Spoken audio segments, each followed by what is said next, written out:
My name is Brian Donahoe, and this is how prison, recovery, college, and my work all ended up tying together.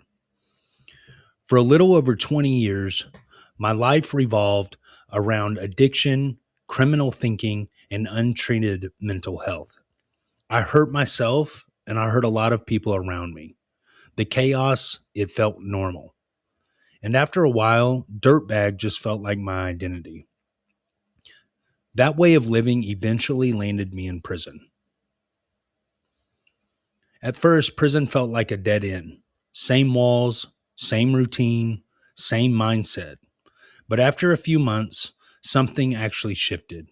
I found myself in there. I started to like who I was becoming. I learned how to sit still and just be quiet for once. I spent every day after those first few months meditating and reading every spiritual book I could get my hands on.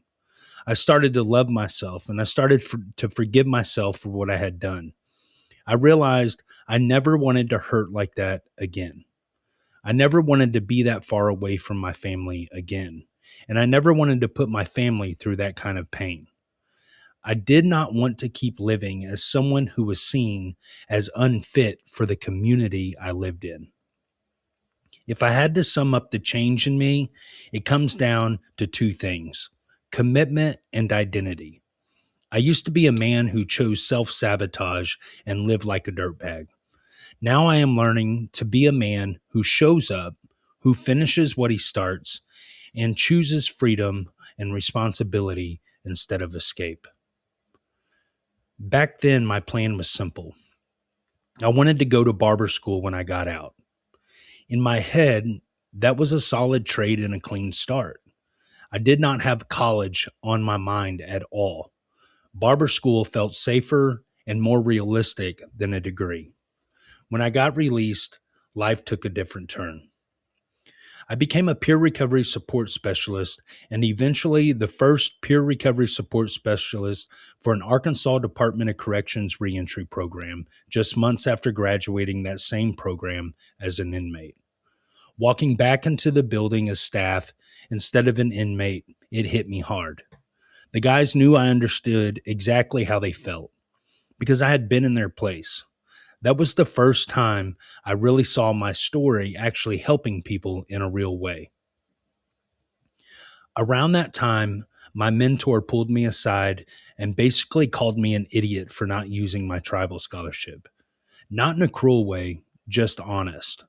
He told me, "You have this opportunity sitting there and you're not using it." He pushed me to go to college. I did not want to admit it, but I was scared of failing. School felt like something other people did, not someone with my record in my past. Eventually, I listened. I decided to use the scholarship to go to college. I picked addiction counseling because it made sense. It was the world I knew, and I wanted to help people stuck in the same mess I came from. I signed up, still pretty afraid I would blow it, but I did it anyways. In 2025, I also joined the Freemasons. I was drawn to the spiritual teachings and the focus on becoming a better man. What stood out most was the brotherhood and mentorship. There is always someone willing to help, listen, and guide you if you show up.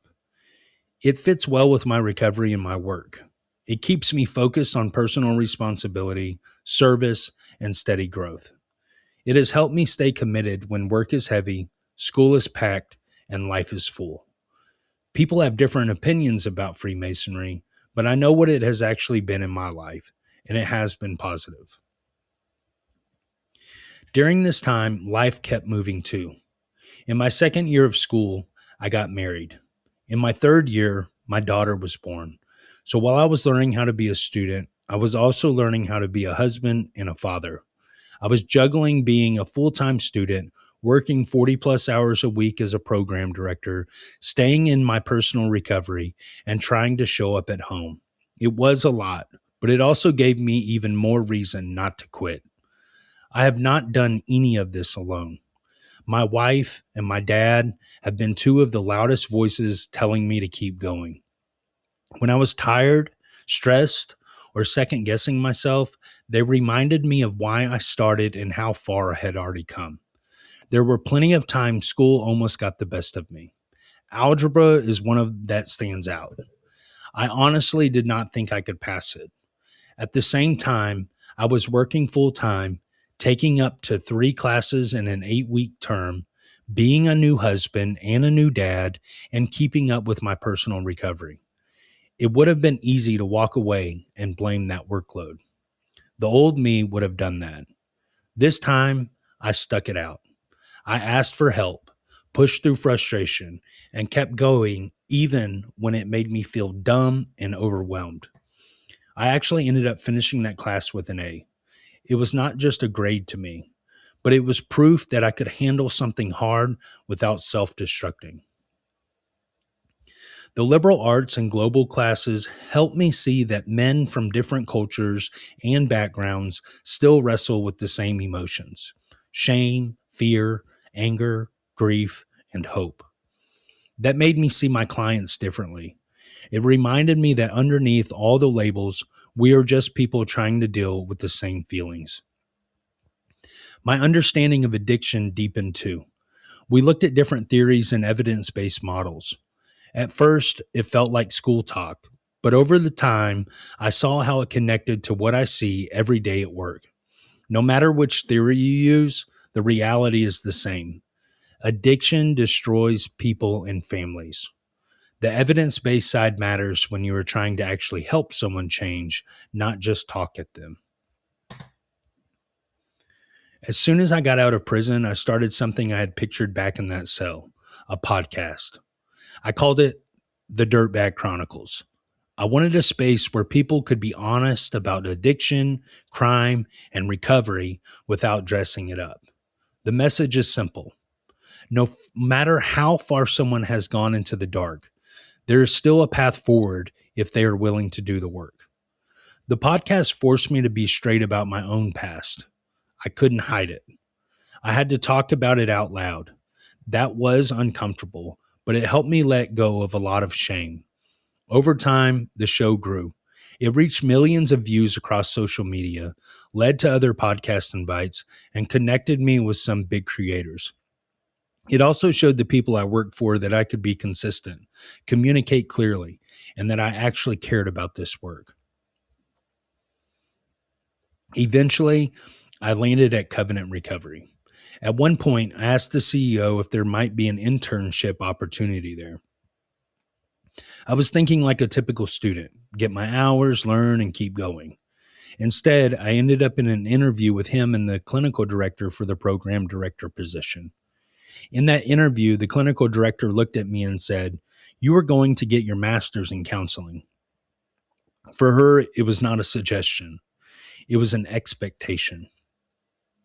She saw that as the next step for me before I even fully believed it for myself. So instead of an internship, I stepped into running the program. Now, I am the program director at a men's treatment facility. I help oversee programming, staff, and structure, and I walk with men who are right there where I used to be. I also sit on a local drug court team with the same judge and the same prosecutor who once sentenced me. Sitting at that table now, on the other side of it, keeps me grounded and reminds me why this work matters. College started out as a way to fix my life on paper, but it did not stay that way. As I moved through my classes, things started to change. College did not just give me credits. It changed how I think. It taught me how to listen better, how to slow down and actually observe, and how to be more open to people whose values and opinions did not match mine. As I kept working and studying, I got more curious about the clinical side of addiction. I did not want to rely only on my story. I wanted to understand addiction from an evidence based point of view that lined up with my clinical director when she spoke over me in that interview. In her mind, me getting my master's in counseling was just what was going to happen next. So now my path is not just about finishing my bachelor's. It leads towards a master's in counseling and becoming an LPC. That is something I never pictured for myself when I was sitting in a cell thinking about barber school, but it makes sense for who I am now. If I had to sum up the change in me, it comes down to commitment and identity. I used to be a man who chose self sabotage and lived like a dirtbag. Now I am learning to be a man who shows up, finishes what he starts, and chooses freedom and responsibility instead of escape. When I think about graduation, I am not just thinking about a piece of paper. I am thinking about the distance between that guy in the mugshots and the man I am now. From inmate to reentry peer, from asking for an internship to stepping into program director, from standing in front of a judge as a defendant to sitting on a drug court team, from talking about barber school to working toward a master's in counseling while becoming a husband and a father in the middle of it. College is one part of that bigger story, but it is all connected. Prison, recovery, spiritual work, the podcast, Freemasonry, my family, and the people who've pushed me when I was scared to move. The simple message in all of this is that if someone with my past can do this, your story is not over either. If I can do it, you can too. Thanks for watching.